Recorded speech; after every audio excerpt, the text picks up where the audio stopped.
Greetings. You're listening to Rebels Remembered, featuring Caitlin DeFord and Kelsey DeFord. Greetings, travelers from across the galaxy. I am Caitlin. I am Kelsey. And this is Rebels Remembered, and we're starting on the next 2 episodes of Season 4, In the Name of the Rebellion. This is a 2-parter once again, but we are discussing it as one. This episode originally aired October 23rd, 2017. Synopsis reads, as members of the Rebel Alliance, the Ghost Crew must accept a mission to spy on an Imperial outpost they would rather destroy. Tensions ignite when Saw Gerrera appears involving Ezra and Sabine in a mission regarding secret Imperial cargo. The first part was written by Gary Whitta, again, Rogue One writer. Mm-hmm. Part 2 was written by Matt Michnovetz. Part 1 was directed by Sergio Pais, and then Part 2 was written by Bosco. I will never get his last name right. Some trivia for this episode. So Saw Gerrera once again appears in this episode, and he more closely resembles his Rogue One counterpart. He actually has hair this time. He's not bald anymore. His design is, if you put them next to each other, it's like, which I didn't even catch that. I didn't either, because I think it had been so long since we had seen Saw. Yeah. There were some things that his design I just didn't catch for some reason. Yeah, so he does look different in this episode. This episode finally connects the Ghost Crew with the Rebel Alliance as seen in A New Hope. It is the series debut of the Massassi base designs that date back to the original Star Wars film. So we're finally on Yavin, which is in A New Hope. I mean, it's the Rebel base. Now, the base designs I'm talking about, if you go look at the concept art, it's, okay. That's what they're kind of I feel like that happened a lot in Rebels, where they would pull concept art from, like, Ralph McQuarrie, or just from the original trilogy, those designs, so it's always seemed fun to go back and, like, oh, I didn't realize that they were taken from the original trilogy, because, I mean, both of us, like, really love the original trilogy, so. Yeah. So this is the moment where I think we knew, like I said earlier, going into this season, and when it first aired, like, this is going to be the last one. And it really hit home when you realize, oh, we're right there on A New Hope when the timeline starts. Yeah, I think I had realized that when Yavin was even mentioned, that's where they were. I was like, oh, we're really getting close to the beginning of New Hope, which means the show is coming to its end, its conclusion. Sadly. Anyway, so we are going to just start off with our episode activity. We've done this before on an Inside Man because we were dealing with explosives, and this one we're dealing with an explosive Kyber crystal. Oh, okay. So we're on a time limit. So I thought we could play another round of Perfection again. So this episode activity again is called Strategy in Motion. And last time I was the victim. Oh, no. So, you get to be the victim this time. Okay. Okay, so the first question is... Country. Okay. At the beginning of the episode, when Hera comes in for a crash landing, who does she tell to dump the fuel from his starfighter? Wedge. Okay. This episode once again hints at an Imperial superweapon. What is it? The Death Star. The rapidly descending career of this Imperial officer comes to an end in this episode. He started off as an admiral in Season 2. Who is it? This is nerve-wracking. Brontitis? Yes. Ah! Well, you got 3. What is the name of Mon Mothma's homeworld? Oh, Lord. Jalundi? Nope. Something? No? Oh, Lord. I have no idea. She mentions a bunch of them. A bunch of planets. It's when she's talking to Ezra. She says... I know it's when she's talking to Ezra, but I don't know the name of the planet. It's not Jalundi, it's not... I don't know. Starts with a CH. I don't know. I've said her homeworld before. Why can't I think of it? Because there was one of the... Yeah, that was where the genocide happened. But I can't think of Her homeworld is Chandrila. Chandrila. Yes. Why did I not remember that? Okay, it just like was like, you know what? Because you didn't get that, we're just gonna like turn all Got of these all over. of them. That sucks. Okay, ready. Okay. Ezra asks the others if they hear what when feeling the force of the giant Kyber crystal. Singing? Yes. A song? The prisoners that Saw, Ezra, and Sabine find are all from what type of profession? They're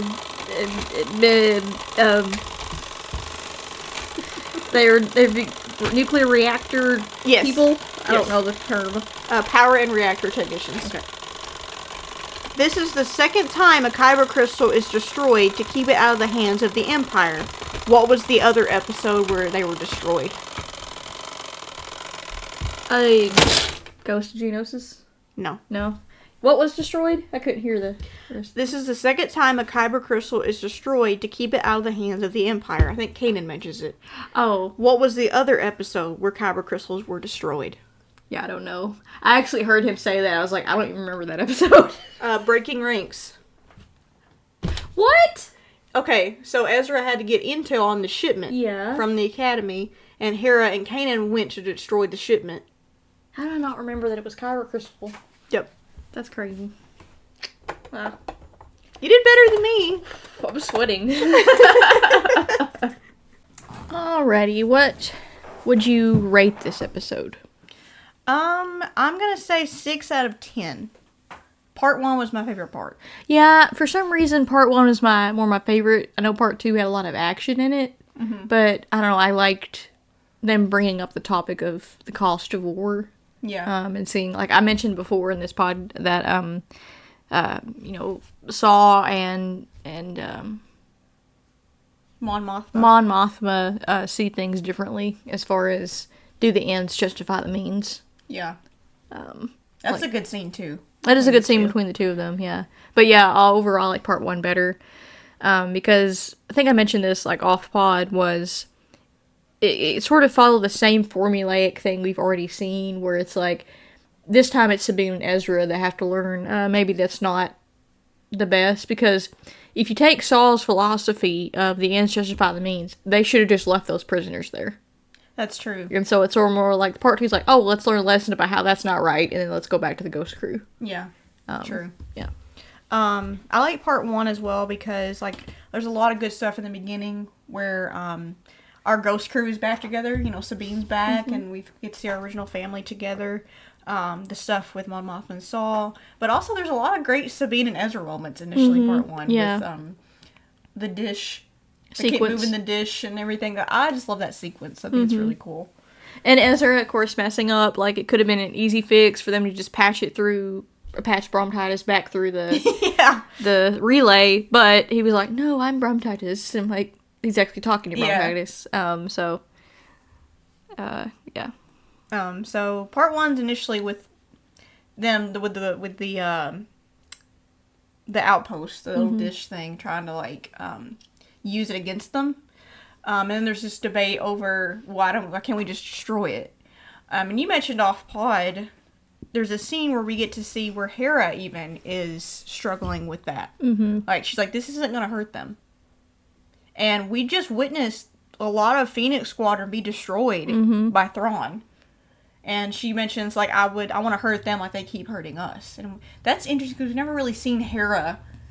I mean, we've seen her struggle with that, but, like, when it's coming from, like, the head, like, Mon Mothma and the rebellion, it's interesting that even she is struggling with this. Yeah, because, but still, like, she's still very much like, hey, it's our orders, but she doesn't have to like it, you know. But to see her struggle with that is something I don't think we've ever really seen before. Yeah. Most of the time it's like, well, we have procedure, and, like, the sequence she has with Kanan trying to explain why they're with the fleet very sort of mirrors when Kanan's talking to her, like, well, you know what's right and what's wrong. And she's like, I don't know. So she's even feeling conflicted about those orders of not destroying the relay. And I will say for season 4, we get to see a lot more vulnerability with Hera in this season in particular. And then part 2 is about Saw, and they're trying to figure out what this weapon is. they realize it's a Kyber crystal. The only thing, I want to get your take on this. Okay. The only thing that annoyed me, because I'm sorry, I struggle to like Saw. I get where he's coming from because of his past, but this to me felt like a broken record of Ghost of Geonosis. I want to know what they're building, no matter what, like no matter the cost. I'm like, haven't we already had this kind of conversation before? But I don't think until, like you said, this moment where he's like, well, they're prisoners, I don't care. That Ezra and Sabine were like, Well, even we see Hera's reservations at the end of end of part 1, when she says, I'm worried about who they're going with. Which to me, again, it's about them learning a lesson. Yeah. But you had already dealt with Saw. You know how he is, and you think it's good to go with him? Like, even when he's like, well, we're going this way unless y'all have any objections. And then Ezra's like, well, do we have a choice? But I still felt like he was like, oh, yeah, sure, why not?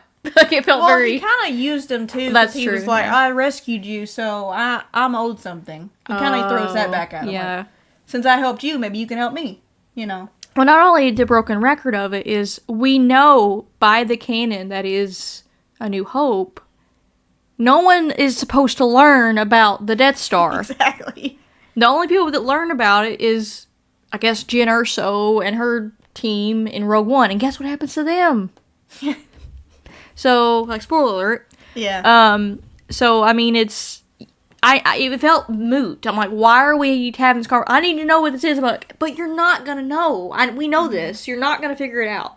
Yeah. And, again, that might be for people that don't know much about the Death Star or anything like that. But I feel like, again, here's Gary Whitta in here again. So I'm wondering again if they're trying to tie it to Rogue One again. But we've already kind of did that with Ghost of Geonosis. Yeah. So I was just curious why... We had a second episode tied to Rogue One. Yeah. I kind of had that feeling too. I guess because I felt like his journey in Rebels was unfinished. Oh, okay. But still, it's like, but we know, I don't know if everyone knows, but Star Wars fans will know there's no way he's going to figure this out. Yeah. Rogue One is more about, them getting the plans to it. And I mean, I haven't seen Rogue One, but I've just heard about it. Like, so it's more about how to take it down rather than, like, learning about it at the same time. But I was like, this is before that. So we know... Did you know that a Kyber crystal is used inside the Death Star to fire that beam? Actually, I did. Okay. I did know that. Did you not know that? I'm trying to figure. I'm trying to go back and Maybe I didn't. I think that's the new piece I didn't know. I was like, oh, they're using a Kyber crystal to do that. Okay, like to focus it, And I think they kind of talk about it somehow at the end, where I think Ezra and Kanan are talking about. It's like, what would they use that for? Like that big of a Kyber crystal. Yeah. And then we kind of end this episode with that eerie that line from Ezra of like, we're fighting a battle that the Empires might have already won. Yeah, so it ends on a very ominous note there. Because the Kyber crystal of that size is so volatile. Yeah. It can't be good for whatever purpose you're using it for. Yeah.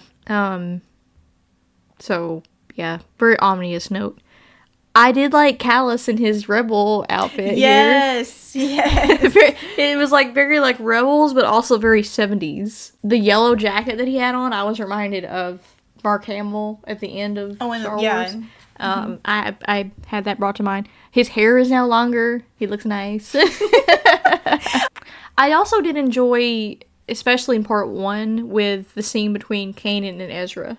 Yes. When Kanan is meditating. And Kanan has evolved from space cowboy to such a stoic, like, Jedi master. And so he even senses that Ezra's internally feeling something.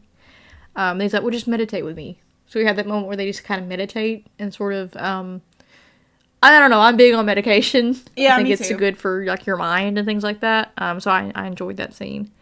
Yeah.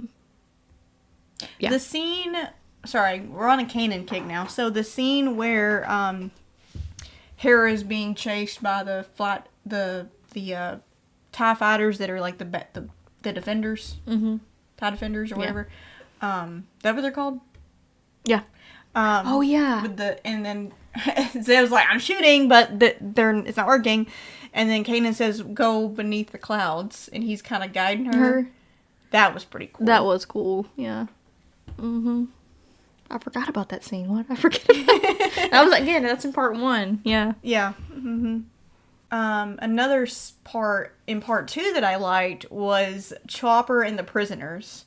Yes. Like, the comedic relief of that was hilarious to me because, like, okay, we'll turn off the hyperdrive and get you guys out of here. And then they start, like... Yeah, they start, like, ejecting the escape pods. And I freaked out because it's been a while since I've seen this episode. I was like, I don't remember the prisoners dying. Did they just crash? Like, coming... And then it's like, Chopper starts freaking out. I was like, get out. I was like, he's telling us to get out. I was like, oh my gosh, they're alive. Okay. And even before that, you know, they get him out of the holding cell. And they're like, go back in. They're like... They're so confused. And I think it's so funny. And I love it. But we have one of the prisoners like, you're such a good little droid. I'm like, oh, this is so sweet. And then we have Mitch Matt. Yeah. I think he's named after Matt Mischievous. Yeah. And he's like, this is the weirdest rescue.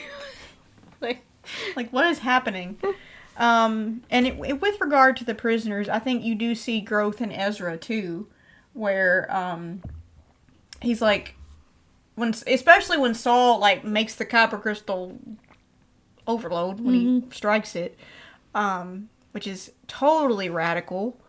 And Ezra's like, well, what about the prisoners? And he's like, this is war. He doesn't care. And then Ezra, which I freaking cheered when he's like, you fight your war your way, we'll fight it our way. This is not. Yeah. And I think that was also for the audience going, well, why don't you just destroy the dish? Mm-hmm. And then you get to this point, you're like, oh, okay, I see what that thinking can lead to. Is, right. Oh, I don't care about nothing. Except the results. Yeah. And winning the war. Which, yeah, that's a moral... I don't know if say your morals are going down, but you don't... When you're that radical about destroying your enemy, morality kind of goes out the window. Yeah. Which is sort of why Mon Mothma is, like, trying to not lose that. But I do understand the frustration of, well, they're doing it. Does right make might, you know? Does might make right? And even Rex, Rex is in this episode, too. He even says, talking about Saw had better intel. Why did he have better intel? That was the thing I was going to say. Like, Mon Mothma, I was very upset with her in that you knew that they had a relay from Saw. And you chose not to listen to the intel. And several Phoenix pilots were probably injured or killed by Hera that. just says the intel was bad. So maybe they didn't have all the information. Then you have Saw over here having better intel. Yeah, but he actually tells her, I warned you about that relay. Oh, that's right, he does. And I'm like, Mon Mothma. But she doesn't really respond to that. Yeah. So I don't know if he was just making stuff up or, like, I don't know. But I was like, why did you not listen to that intel? I don't know. That's an interesting point. I do think it's interesting that maybe he was doing it to get underneath her skin, which he does do, where she kind of, like, loses her composure a little bit. Which is, again, interesting. Same thing with Hera, seeing her vulnerable. Yeah. I don't think we're used to. And I'm sure you probably see more of that in Andor. I'm sure. Yeah. Fighting in the fog was pretty cool. Like, when they were fighting with the I don't know what type of troopers those are called. Death troopers? Death troopers, yeah. That was a pretty cool sequence. I don't know if they're called that, but that's what I'm calling it. I'll put a fact check down here. Just like the door opens and they're just like right there. Because I'm a nerd, I was like, this is like GoldenEye, like the N64 game. He's like, you open the door, like, there they are. Yeah. I do think, to me, this felt like a better opener for 4 than the previous 2. Because the previous 2 were more about Mandalore and Sabine. But I guess they wanted to wrap that up first before they went back to the rebellion. Yeah. Which... I felt Ezra's pain a little bit when he was like, we're supposed to go back to Lothal. We promised Ryder that we help them. And of course, I understand Mon Mothma's response. Like, we're so small and we've got all these other worlds that are... You're talking about an empire that controls several worlds, but I'm happy that we get to go back to Lothal in the next episode. I know, like I said, Lothal is always... I mean, it's where all this all started. This is where the first season started. This is where they kind of hung out the first season. Hung out, whatever. Whatever the term is. So it has a special connection to the Ghost Crew. So I'm really excited we get to go back there and try to liberate the planet. And see the change that's been taking place there. We're going to see that in the next episode, how much it's been a while. And we already kind of saw it in an Inside Man, that episode, where Kanan and Ezra go back there, but it's really changed in the next episode. And also, we don't really know how much time has passed. That's true. So, ugh. So yeah, I'm pumped to go back to Lothal. Saw, I love you, but also I hate you.